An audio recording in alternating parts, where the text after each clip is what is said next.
Hello दोस्तों, मैं आप लोग के सामने फिर से एक बहुत सारे क्वेश्चन लाया हूँ जो क्लास 10th का चैप्टर नंबर 3 मानव नेत्र का है। ठीक, तो आज हम लोग इसमें डिस्कस करेंगे ऑब्जेक्टिव क्वेश्चन यानी वस्तुनिष्ठ क्वेश्चन, और इसमें क्या क्या है और बहुत सारा क्वेश्चन इसमें जिसको हम लोग डील करेंगे यानी बनाएंगे। तो चलिए बिना कोई देर किए हुए शुरुआत करते हैं। पहला क्वेश्चन क्या है कि मानव नेत्र में किस प्रकार का लेंस पाया जाता है। तो दोस्तों हम लोग जानते हैं कि मानव नेत्र होता कैसा है। दोस्तों देखिए, मानव नेत्र जो होता है हम लोग पाते हैं तो ऐसे करके करते हैं, ये होता है, और हल्का सा इधर से उभार ऐसे होता है ना, ऐसे करके लगभग ऐसे होता है। ठीक, और एकरा में क्या होता है, ऐसे ही बहुत सारे पार्ट से क्या रहता है, ये जुड़ा हुआ रहता है। ठीक, तो ये कैसा लेंस है दोस्तों, तो ये जो लेंस है ये कौन सा लेंस है, उत्तल लेंस। कौन सा लेंस है, उत्तल लेंस है। ठीक, तो हम लोग यहाँ पे क्या जाने कि मानव नेत्र में किस प्रकार का लेंस पाया जाता है, तो उत्तल लेंस पाया जाता है। ठीक, अब हम लोग अगले पर चलते हैं। अब उसके बाद है कि किस वस्तु का प्रतिबिंब नेत्र के किस भाग पर, यानी किसी वस्तु का प्रतिबिंब क्या होता है, नेत्र के किस भाग पर बनता है ना। यानी कोई भी वस्तु है, उस वस्तु का प्रतिबिंब कहाँ पे बनता है। तो हम लोग जानते हैं कि जो मानव नेत्र होता है उसमें क्या होता है कि मतलब प्रकाश जो है वो लेंस होते हुए कहाँ पे जाता है, रेटिना पर जाता है, और वहीं पे क्या होता है, इसका प्रतिबिंब बनता है। ठीक, तो इसमें ऑप्शन नंबर कितना हो जाएगा, बी हो जाएगा। यानी रेटिना पे ही क्या होता है, कोई भी वस्तु का प्रतिबिंब बनता है। कैसा बनता है, तो उल्टा बनता है, वास्तविक बनता है। ठीक, और वस्तु से छोटा बनता है। ठीक, अब अगले पर चलते हैं। नेत्र के रेटिना पर किसी वस्तु का कैसा प्रतिबिंब बनता है। अभी अभी हम बताए हैं, है ना, कि नेत्र यानी क्या बोल रहा है कि नेत्र के रेटिना पर कैसा प्रतिबिंब बनता है। तो अभी हम बताएं आपको, नेत्र के रेटिना पे कैसा प्रतिबिंब बनता है, वास्तविक बनेगा, उल्टा बनेगा, और वस्तु से क्या होगा, छोटा बनेगा। यानी ऑप्शन नंबर 3। ठीक, आगे चलते हैं हम लोग। सामान्य दृष्टि वाले युवा के लिए स्पष्ट दृष्टि की न्यूनतम दूरी होती है लगभग कितना।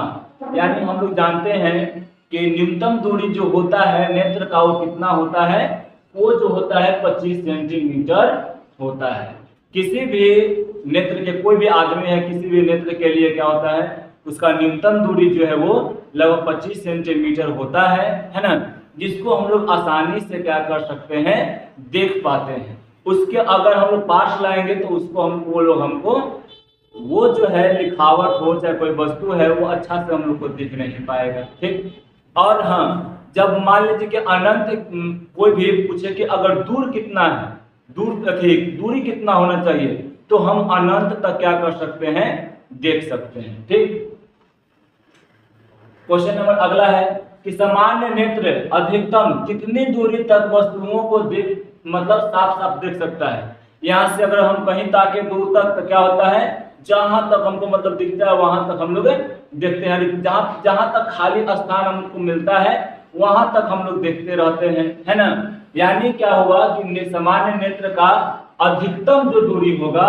वो कितना होगा, अनंत होगा, है ना। यानी बहुत दूर तक हम लोग यहाँ पे इसको साफ साफ देख सकते हैं। ठीक, अब क्वेश्चन नंबर 7 है कि एक स्वस्थ आंख के लिए दूर बिंदु होता है। एक स्वस्थ आंख है उसके लिए दूर बिंदु कितना होता है, तो अनंत होता है, कहीं से कितना भी वो देखेगा। ठीक, अब उसके बाद क्वेश्चन नंबर 7 है, आंख अपने लेंस की फोकस दूरी को बदलकर दूर या निकट कि वस्तु को साफ साफ देख सकता है। आंख के इस गुण को क्या कहते हैं? यानी आंख जो है, मान लीजिए क्या है कि वो कभी दूर दूर वाले मतलब वस्तु को स्पष्ट देख रहा है, कभी निकट वाले को देख रहा है। तो ये कौन से क्रिया यानी कौन से गुण है आंख में, कौन सा प्रक्रिया है जिसके द्वारा हम लोग क्या कर जिसके द्वारा जो आंख है वो एकदम स्पष्ट रूप से किसी वस्तु को देख पाता है ना? तो ये कौन सा है गुण? ये जो है असमंजन की क्षमता है। इसी के द्वारा क्या होता है कि सिलियरली मांसपेशियां जो है ना वो क्या करता है, कॉन्ट्रैक्ट करता है और मतलब लूज करता है, जिसके कारण क्या करते हैं हम लोग आसानी से किसी वस्तु को मतलब देख पाते हैं। ठीक, अब अगला क्वेश्चन है क्वेश्चन नंबर 8 कि विभिन्न दूरियों पर वस्तुओं के प्रतिबिंब को फोकस करने के लिए आंख के लेंस की फोकस दूरी किसके द्वारा परिवर्तित होती है ना? यानी किसी भी कोई भी क्या उसको बोलते हैं, आंख है, आंख का जो है फोकस दूरी जो है किसके द्वारा, कौन सा आंख में कौन सा भाग है जिसके द्वारा क्या होता है कि उसका फोकस दूरी परिवर्तित होते हैं, यानी परिवर्तन उसमें आते रहता है। तो ये कौन सा है? तो हम लोग जानते हैं आई सिलियरली मांसपेशिया, सिलियरली या पश्चिमाभी पेशिया होता है। ठीक, अब हम लोग अगला क्वेश्चन पे चलते हैं। क्वेश्चन नंबर 9 है नेत्र लेंस की फोकस दूरी कम हो जाने से कौन सा दृष्टि दोष होता है? मान लीजिए कौन सा दृष्टि दोष होता है? यानी नेत्र लेंस की फोकस दूरी को कम, अगर मान लीजिए कम हो जा रहा है तब उसमें कौन सा दृष्टि दोष हो जाएगा? तो नेत्र लेंस कैसा होता है? लगभग ऐसा होता है ना? अब मान लीजिए कि यहां पे क्या होगा,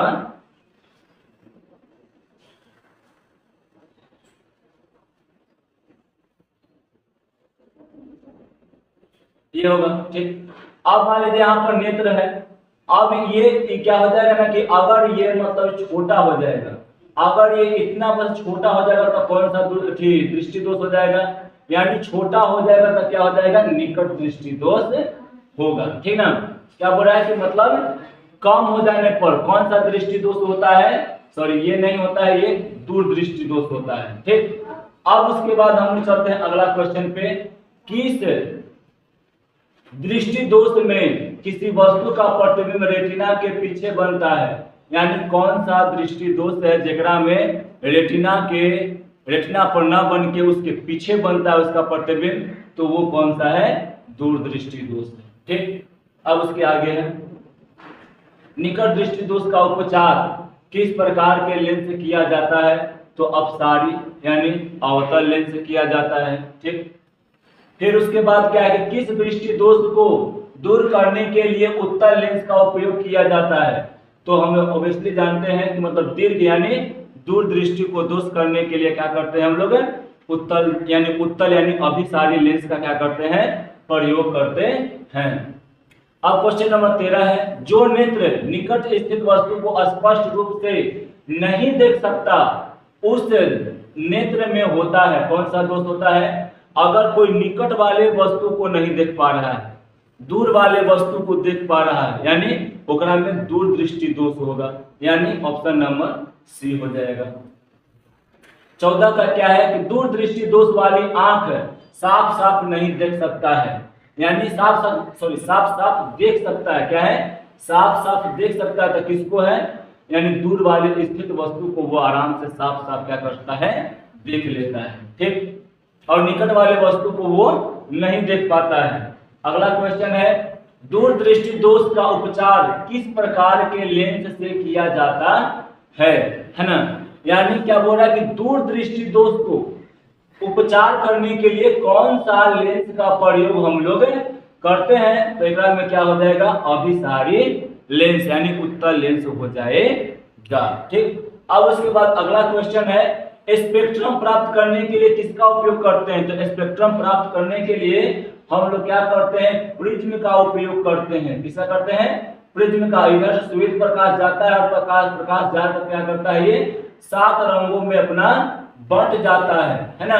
यही क्या होता है? यहाँ पे हम लोग को स्पेक्ट्रम प्राप्त होता है, यानी प्रिज्म का उपयोग करते हैं। क्वेश्चन नंबर 17 है, प्रिज्म से होकर गुजरने के बाद श्वेत प्रकाश विभिन्न रंगों में विभक्त होता है, इस घटना को क्या कहते हैं प्रकाश का।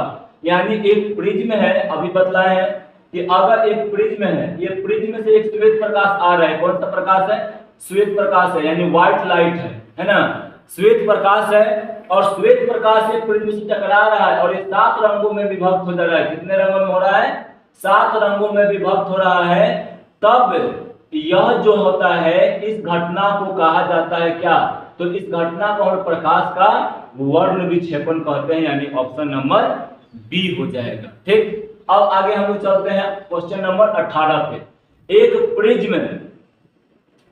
प्रिज्म कितने सतहों से घिरा होता है, तो एक प्रिज्म जो होता है वो 5 सतहों से घिरा हुआ रहता है। कितने से रहता है, 5 सतहों से घिरा हुआ रहता है। ठीक, अब उसके बाद क्वेश्चन नंबर क्या है, 19, श्वेत प्रकाश जब एक प्रिज्म से होकर गुजरता है तो जो वर्ण सबसे कम विचलित होता है, यानी यहां से मतलब जब जैसे ही वर्ण विक्षेपण हुआ, श्वेत प्रकाश यहां से निकलेगा और निकल कर क्या होगा, ये 7 रंगों में विभक्त होगा।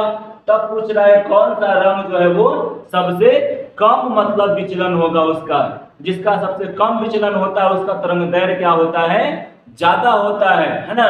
यानी वेवलेंथ जो होता है वो क्या होता है कि इनवर्सली प्रोपोर्शनल, यानी व्युत्क्रमानुपाती होता है किसके, विचलन के, है ना। तो यहां से क्या हो जाएगा, यानी जिसका वेवलेंथ ज्यादा उसका विचलन क्या होगा, कम। यानी यहाँ पे रेड रंग का यानी लाल रंग का विचलन बहुत कम होता है। ठीक, आगे हम लोग चलते हैं। क्वेश्चन नंबर 20 है, प्रकाश के क्या बोल रहा है, प्रकाश के किस वर्ण यानी रंग के लिए तरंग दैर्घ्य अधिकतम होगा, अभी बताएं। जिसका मतलब क्या होगा, जिसका विचलन कम होगा उसका तरंग दैर्घ्य ज्यादा होगा, है ना, और जिसका विचलन ज्यादा होगा उसका तरंग दैर्घ्य कम होगा।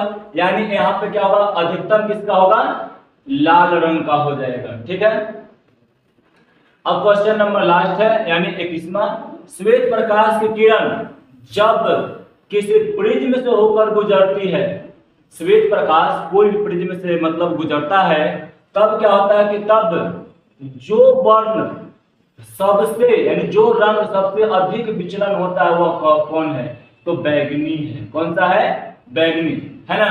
तो बैगनी रंग जो है वो सबसे ज्यादा विचलन उसका होता है और सबसे कम तरंग दैर्घ्य उसका होता है, समझे। तो आज के लिए इतना ही। ठीक, और हम लोग अगले वीडियो में फिर से बहुत सारे क्वेश्चन के साथ आएंगे। तब तक के लिए थैंक यू।